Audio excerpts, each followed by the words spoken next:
Choice લોક કરવાની કે નહીં, સૌથી મોટો ક્વેશ્ચન માર્ક. બરાબર, આ વિડીયો તો તમે ખાસ સેવ કરી રાખજો, બધે શેર કરી દેજો, કેમ કે અને આ બધામાં કામ આવશે. ફાર્મસીમાં, ડિગ્રી ડિપ્લોમા, બીઈ બીટેકમાં, બધી જગ્યાએ આ સવાલ તો તમારે આવવાનો જ છે ને. 10% લોકો ભૂલ કરવાના છે ને કરવાના છે. તો યસ દોસ્તો, મારું નામ છે પ્રિયેશ પટેલ, તમારું બધાનું હાર્દિક સ્વાગત છે પ્રિયેશ સર વિદ્યાપીઠ યુટ્યુબ ચેનલની ઉપર. તમે જ્યારે કોઈ પણ રાઉન્ડમાં, મોક રાઉન્ડ હોય, ફર્સ્ટ રાઉન્ડ હોય, સેકન્ડ રાઉન્ડ હોય, જ્યારે પણ તમે ચોઈસ ફિલિંગ કરશો એટલે તમારા મગજમાં એક સવાલ આવશે કે ચોઈસ લોક કરવાની કે નહીં. બરાબર, તો એનો સિમ્પલ સાદો જવાબ છે કે તમારે ચોઈસ લોક નહીં કરવાની. હવે આ સવાલનો જવાબ હું આપું ત્યારે તમારા મગજમાં આવે તો સર મને મળશે તો ખરું ને? બરાબર, તો મળશે જ.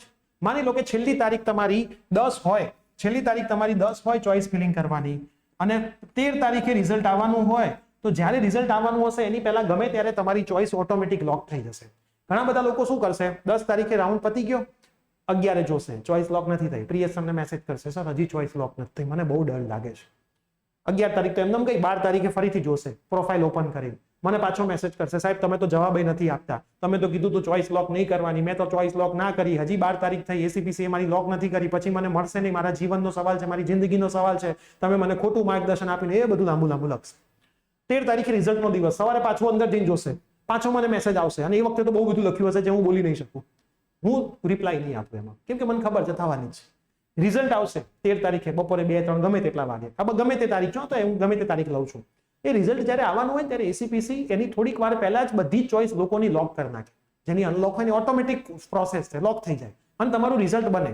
હવે માન લો તમે ચોઈસ લોક નથી કરી, 5 ચોઈસ નાખી છે, પણ એ 5 ચોઈસમાં તમને તમારા મેરિટ પ્રમાણે મળતું જ નથી તો નહીં મળે હો. એવું નહીં ચોઈસ લોક નથી કરી એટલે ના મળ્યું, તમે કદાચ લોક પણ કરી હોત, એ 5માં તમને મળતું જ ના હોત મેરિટ પ્રમાણે તો ના જ મળત.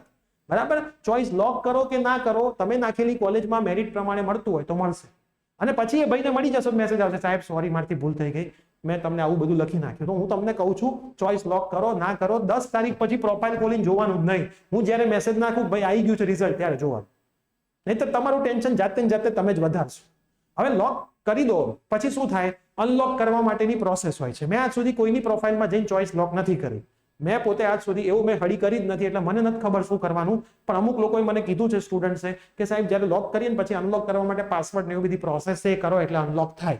બરાબર, પણ થોડી લાંબી પ્રોસેસ છે, પછી અમે કોઈ દિવસ લોક નહોતા કરતા. તો હું તમને રિક્વેસ્ટ કરું છું કે ભાઈ ચોઈસ લોક ના કરતા, તમારું ગમે તે એડમિશન કેમ ના હોય, ગમે તે રાઉન્ડ કેમ ના હોય, આખી એસીપીસી ની પ્રોસેસમાં ક્યાંય ચોઈસ લોક કરવાની નથી, અનલોક રહેવા દેવાની છે. અને તમારો આઈડી પાસવર્ડ કોઈને શેર નથી કરવાનો, બહુ બદલ નથી કરવાનો. ઘણા લોકોને ટેવ છે, બે દાડ પાસવર્ડ બદલી નાખે, પણ શું કરવા બદલે છે?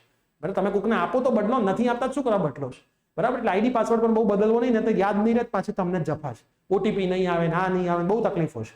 એટલે આટલી વસ્તુનું ધ્યાન રાખવું. તો સમજી ગયા છો, ચોઈસ લોક કરવાની નથી, આઈડી પાસવર્ડ કોઈને શેર નથી કરવાના, અને આ વિડીયો તો બધાને શેર કરી દેવાનો છે, એટલે લોકો પણ ટેન્શન ના લે. ચોઈસ લોક થઈ ગયું હોય તો લોક થઈ ગયું હોય તો મેસેજ ના કરતા, કેવી રીતે અનલોક કરવી અમને નથી ખબર, બને ત્યાં સુધી લોક કરતા જ નહીં, એટલે કોઈ દિવસ મેસેજ કરવાની ઝંઝટ આવે. તો ચેનલ પર બન્યા રહેજો, આખી પ્રોસેસ આપણે સમજાવવાના છીએ, અને સાથે મળીને સરસ મજાનું એડમિશન લેવાના છીએ. મળીશું આવી જ કોઈ નવી અપડેટ સાથે. Bye, take care.